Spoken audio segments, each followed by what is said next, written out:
चल रही है तो हम अब होता केस क्या मिलता,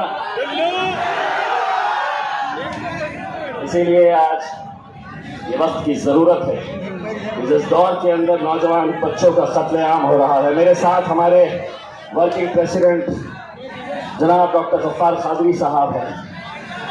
पिछले 10 दिनों से डॉक्टर गफ्फार कादरी साहब का काम क्या है, तो कभी जलगांव जाओ क्योंकि एक नौजवान लड़के का कत्ल कर दिया गया, कभी अहमदनगर जाओ क्योंकि एक नौजवान लड़के को मार दिया गया, कभी श्रीरामपुर जाओ, कभी कोल्हापुर जाओ, कभी इगतपुरी जाओ, कभी नासिक जाओ। कब तक हम बेकसूर नौजवान बच्चों की लाशों को हम गिनते रहेंगे? इसीलिए मैं आज उन तमाम पुलिस वालों से भी कहता हूं, बहुत अच्छे मैंने पुलिस वालों को देखा है। आपके कमिश्नर नवीन रेड्डी साहब को भी मैं बहुत अच्छे तरीके से जानता हूं, एक अच्छा ऑफिसर है। लेकिन मैं नासिक के उसी एसपी से पूछना चाहता हूं, अगर तुम्हारे इलाके के अंदर 10 दिन में 2 नौजवान लड़कों को दिन दहाड़े बजरंग दल के गुंडे अगर मारते हैं और अगर तुमसे वो संभाले नहीं जा रहे, तो एसपी साहब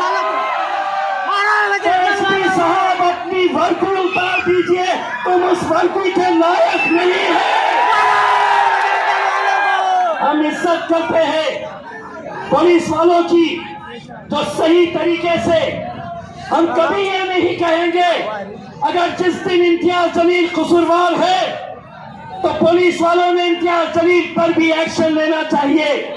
लेकिन महज एकनाथ शिंदे के बोलने पर, देवेंद्र फडणवीस के बोलने पर, देवेंद्र फडणवीस साहब, मैं आपको चैलेंज कर रहा हूं, मलकापुर की उस घटना की इंक्वायरी करवाइए।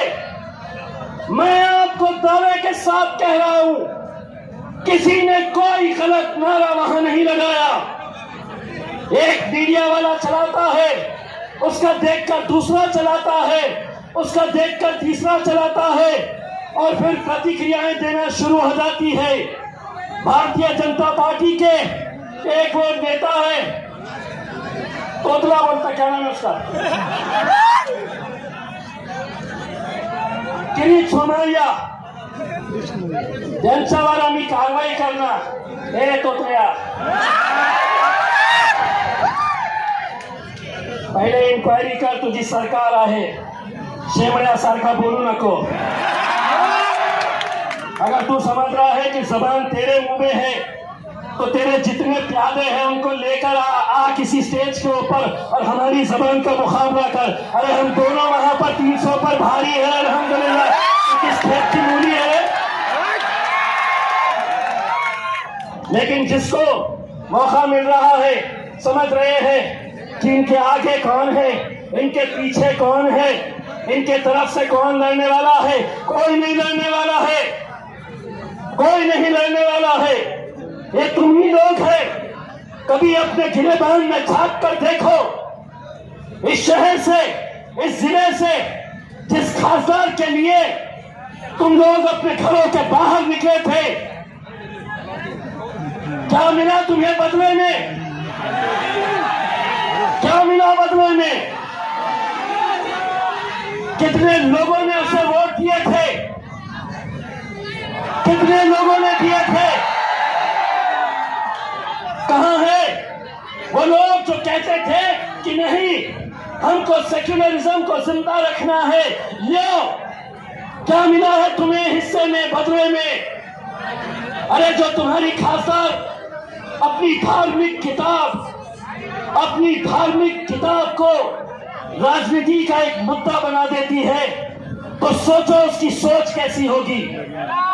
जीत हार कुछ भी हो, लेकिन अगर इस तरह की घटिया राजनीति अगर इस देश के अंदर अगर होने लगी, तो ये देश कहां जाएगा? कहीं ना कहीं इसके लिए तुम जिम्मेदार है।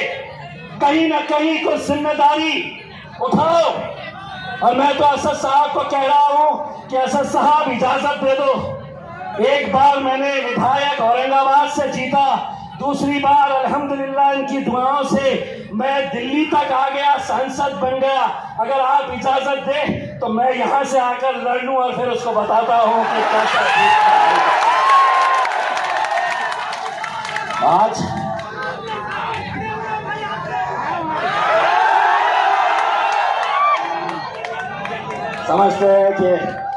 समझते हैं कि हम कुछ भी बोल लेंगे, कुछ भी हम बोल लेंगे और इन लोगों को सबको सुनना पड़ेगा, इन सबको सुनना पड़ेगा। और